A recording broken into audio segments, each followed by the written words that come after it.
How are you all? I hope सब ठीक होंगे, वगैरह से लेक्चर अटेंड कर रहे होंगे। क्लास 5 सब्जेक्ट हमारा साइंस है। पहला चैप्टर चल रहा है, काफ़ी लंबा चैप्टर था। इंशाल्लाह हम इसको खत्म करेंगे, अपनी पढ़ाई की तरफ आएंगे। अब तक के लेक्चर्स में हमने उसमें समझे क्या क्या था। सबसे पहले वर्सनिंग ली थी, तो ऑलरेडी हम सबसे पहले वर्सनिंग देख लेते हैं, जिसकी रीडिंग हम करेंगे पेज 14 से 17। तो वहाँ से जो मुश्किल डिफिकल्ट वर्ड्स हैं वो हमने ले लिए थे, ईजी वर्ड्स हमने नहीं लिए, क्योंकि जब ये वर्सनिंग हम कॉपी में करेंगे तो बहुत सारे हो जाएंगे। तो क्या क्या वर्ड्स है देख लेते हैं हम। सबसे पहले विनेशन। विनेशन कहते हैं नसों की तरतीब। विनेशन वैन से निकला है। वैन का मतलब होता है नस, और विनेशन नसों की तरतीब। फ्लोरल फूलदान, यानी जिस प्लांट पे फूल हो उसे फ्लोरल कहते हैं। देन पैरेलल है मतवाजी या फिर लगातार, यानी कंटिन्यूअसली। फाइब्रस कहते हैं रेशेदार। ग्राम कहते हैं चना।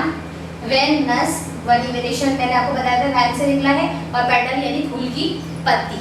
ठीक है, तो रीडिंग की तरफ आ जाते हैं। पेज नंबर 14 की हाफ रीडिंग की थी लास्ट लेक्चर में। Dicot, sorry monocot. The flowering plants which have only one cotyledon in their seeds are monocotyledons और shortly monocots.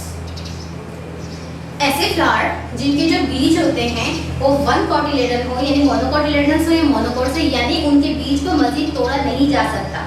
Some example of monocots are maize, rice and wheat. जैसे कि हम ये दिखा रहे हैं यहाँ पे मेज, भुट्टा बना हुआ है, राइस है, चावल है और व्हीट। ये ऐसे बीज हैं, इन्हें मजीद हाफ नहीं कर सकते।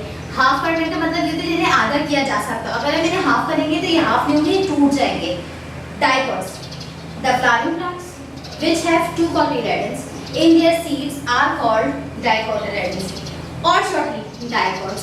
ऐसे फूल जिनके बीज को दो हिस्सों में डिवाइड किया जा सकता है इजीली, या इन्हें दो टुकड़ों में किया जा सकता है बगैर तोड़े, तो वो क्या होंगे? वो डाइकोटिलेडन्स होंगे, या शॉर्टली उन्हें क्या कहेंगे? डाइकोट्स कहेंगे। जैसे कि इनके एग्जांपल्स कुछ हैं। Some examples of dicots are bean, gram, rose. Bean क्या कहते हैं? लोबिया, रोज और ग्राम। ये ऐसे बीज हैं जिन्हें हम बीज में से दो हिस्सों में कर सकते हैं। चना इजीली आपको पता है, खाते हैं हम नॉर्मली भी। तो ये कौन से बीज हैं? बीज में से हाफ इजीली किया जा सकता है। पेज नंबर 15 पर आएंगे। इंटरेस्टिंग इंफॉर्मेशन, बहुत इंटरेस्टिंग दिलचस्प मालूमात के बारे में बात कर रहे हैं। क्या है देखते हैं। यहाँ पे इन्होंने एक बीज बना के दिया हुआ है। The main part of seeds are seed. Seed का मेन अहम हिस्सा क्या है? उसका सीड कॉर्ड है, यानी सीड के ऊपर जो कोट एक खाल या कवर चढ़ा हुआ होता है। Endosperm and embryo. एंडोस्पर्म होता है और एम्ब्रियो होता है जो फूड स्टोर करता है। Seed coat is the outer hard covering. Seed coat क्या है? बाहर की एक हार्ड सॉफ्ट कवरिंग है ऑफ द सीड। सीड की दैट प्रोटेक्ट्स, जो उसको प्रोटेक्ट करता है, द इंटरनल स्ट्रक्चर अंदरूनी बनावट को फ्रॉम ड्राइंग आउट, क्या होने से? सख्त होने से, खुश्क होने से, और इंजरी और एन इंजरी, या फिर उसको इंजर होने से, जख्मी होने से, खराब होने से। Endosperm is a food store that surrounds the embryo and provides food to grow it. Endosperm क्या है? एक ऐसी जगह है बीज के अंदर जो फूड स्टोर करता है, इसके सराउंड्स में, इर्द गिर्द में, एम्ब्रियो के, एंड प्रोवाइड्स फूड, और उसे मजीद फूड मुहैया करता है ताकि वो ग्रो करे, बड़ा हो। Embryo is a baby plant. Embryo क्या है? एक बेबी प्लांट है। Which grow into one new plant, जो मजीद क्या होता है? बड़े प्लांट में चेंज होता है, ग्रो करता है। एक्चुअली इट कंसिस्ट ऑफ 1 और 2 लीव्स, और ये 1 से 2 पत्तों का शामिल होता है। स्ट्रक्चर कॉल्ड कोटिलेडन्स, और ये क्या कहलाता है? फिर कोटिलेडन्स कहलाता है। We can differentiate between monocot and dicots on the basis of leaves, shapes, venation, seed and number of floral leaves. हम मोनोकोट और डाइकोट को किस बुनियाद पर अलग अलग कर सकते हैं? उनकी लीव्स की शेप की वजह से, उनकी नसों की तरतीब की वजह से, उनके बीज की वजह से, उनके फ्लावर्स की जो नंबर है तादाद पे। ठीक है, लीव शेप एंड विनेशन। लीव की शेप, शक्ल कैसी? शक्ल की, और विनेशन की तरतीब की बात की जा रही है। Monocot have long and narrow leaves whereas dicots have broad leaves. Monocot के लीव्स कैसे होंगे? लंबे होंगे, तंग, नैरो यानी पतले होंगे, जबकि डाइकोट की लीव्स कैसे होंगे? ब्रॉड, चौड़े होंगे, जो कि आपके बना के दिखाए गए हैं। अच्छा, उनके पार्ट्स के लिए भी बताया गया है। मोनोकोट की लीव्स के क्या क्या पार्ट है? ब्लैड है, स्टेम है, नोड है। डाइकोट की क्या है? ब्लैड है, नोड है, बड है और stem. Venation means the arrangement of van in a leaf. Venation की मीनिंग क्या है? अरेंजमेंट, तरतीब, किसकी? वैन्स की, नसों की, किसमें? किसी भी लीफ में। In monocot leaves the vein are parallel.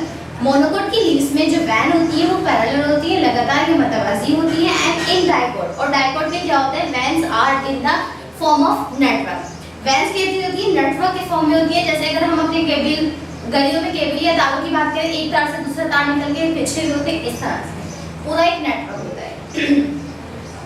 बकायदा इन्होंने बना के दिखाया गया है कि arrangement of veins in monocot leaves, arrangement of veins in dicot leaves. Structure of leaves, structure of seed में इन्होंने क्या बताया है? इन मोनोकोट सीड, मोनोकोट के सीड में क्या होता है? There is only one cotyledon, एक कॉटिलेडन होता है। And the food for embryo, और एम्ब्रियो के लिए फूड होता है, खुराक होती है, ग़िज़ा होती है। इन स्टोर, इस स्टोर जमा हुई भी होती है इन एंडोस्पर्म, एंडोस्पर्म के अंदर। इन डायकोट सीड, डायकोट के सीड में क्या होता है? देयर आर टू कॉटिलेडन्स, उसके दो कॉटिलेडन्स होते हैं।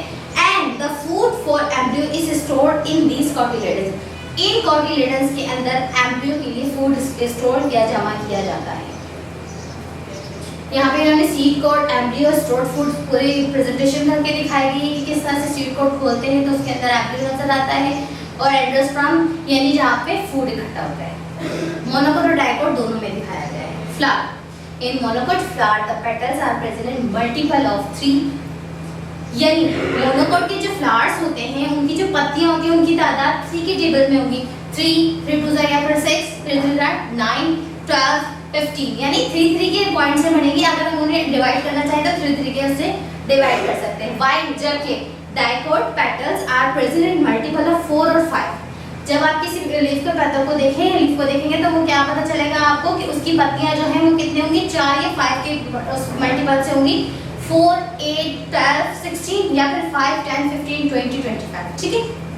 मोनोकोट के फ्लावर और डायकोट के फ्लावर के आपको इसमें दिखाए गए हैं। इंटरेस्टिंग इन्फॉर्मेशन इसमें क्या है? मोनोकोट है फाइब्रस रूट, व्हाइल डायकोट है टैपरूट रूट। मोनोकोट की जो रूट्स होती हैं वो फाइब्रस होती है, रेशेदार होती हैं, जबकि डायकोट की जो रूट्स होती हैं वो टैपरूट होती है, पतली पतली ट्यूब्स की तरह। In the system, in the stem of a plant, किसी भी प्लांट के स्टेम में xylem and phloem are tube like structures. Xylem और फ्लोएम ये जो एक वेंस की लगी हुई नसें होती हैं, ये ट्यूब की शक्ल में होती हैं।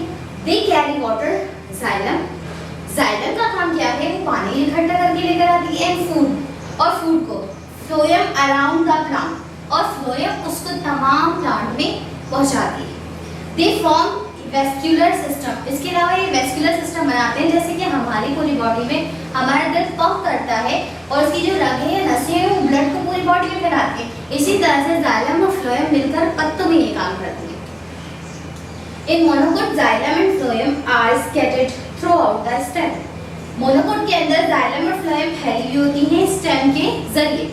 इन dicot xylem and phloem are very organized in the stem, जबकि डायकोट में क्या होता है? जाइलम और फ्लोएम ये बहुत अच्छे तरीके से तंजीम की हुई होती है स्टेम के अंदर। Difference between monocot and dicot, monocot और डायकोट के डिफरेंसेस क्या हैं? देख लें। There is only one cotyledon in the seed, monocot के जो कॉटिलेडन है उनमें मोनोकोट के जो सीड होंगे उनका 1 कॉटिलेडन होता है, यानी वो खुल नहीं सकते। There are 2 cotyledons in the seed, dicot में 2 कॉटिलेडन होते हैं, यानी उन्हें आराम से 2 हिस्सों में डिवाइड किया जा सकता है। The leaves have parallel veins, monocot की लीव्स पैरेलल होती है उनकी veins, dicot leaves have a network of veins, इनकी वेन्स का एक पूरा नेटवर्क होता है। Flower petals are present in multiples of 3, monocot की जो फ्लावर्स की पत्तियां होती हैं वो 3 की मल्टीपल्स होती हैं, 3 के टेबल जैसे हम पढ़ते हैं। डायकोट की जो पत्ते होती हैं फ्लावर की वो कैसी होती हैं? प्रेजेंट करती हैं मल्टीपल ऑफ 4 और 5, यानी 4 के टेबल से और 5 के टेबल से मल्टीप्लाई करें। मोनोकोट है फाइब्रस रूट, मोनोकोट की रूट्स फाइब्रस होती हैं, डायकोट है टैपरूट, जबकि डायकोट की टैपरूट होती है। Xylem and phloem are scattered throughout the stem, xylem और फ्लोएम स्टेम के इर्द गिर्द अराउंड फैली हुई होती हैं। Xylem and phloem are very organized in the stem, जबकि डायकोट में जाइलम और फ्लोएम ये बहुत अच्छे तरीके से ऑर्गेनाइज की जाती है स्टेम के अंदर, ठीक है। तो ये था हमारा चैप्टर जो कि आज यानी कि लेक्चर नंबर 6 में कंप्लीट हो चुका है। बहुत ही लंबा चैप्टर था, आज हमने इसे कंप्लीट कर दिया है, बट में काफ़ी सारी इसकी हो गई हैं। अच्छा जी, होमवर्क क्या है? Exercise B, page number 70, page number 70 पे एक्सरसाइज बी स्टार्ट है। क्या करना है? इन सर्कल का करेक्ट आंसर को टिक करना है। इन सर्कल कहाँ गया? आप टिक कर ले, बहुत है। 17 पे एक्सरसाइज सी, पेज नंबर 18 पर आएंगे। एक्सरसाइज सी में क्या है? फिल इन द ब्लैंक्स, आपने बुक में ब्लैंक्स फिल करनी है। देन क्या है? एक्सरसाइज डी, एक्सरसाइज डी में क्या करना है? ट्रू एंड फॉल्स, ट्रू के आगे ट्री और फॉल्स के आगे आपने एफ लिखना है। इस तरह से आपकी एक्सरसाइज डी, एक्सरसाइज सी और एक्सरसाइज डी कंप्लीट हो चुकी है, जो कि पेज नंबर 17 पे। आज हमने इसका होमवर्क भी ले लिया, आज हमने इसका चैप्टर भी कंप्लीट कर लिया। आई होप कि आप रीडिंग कर रहे होंगे और बाकी जो आज हमने पढ़ा ये भी करेंगे। नेक्स्ट चैप्टर में इंशाल्लाह हम नई वर्किंग करेंगे। आज के लिए इतना ही, अल्लाह हाफ़िज़।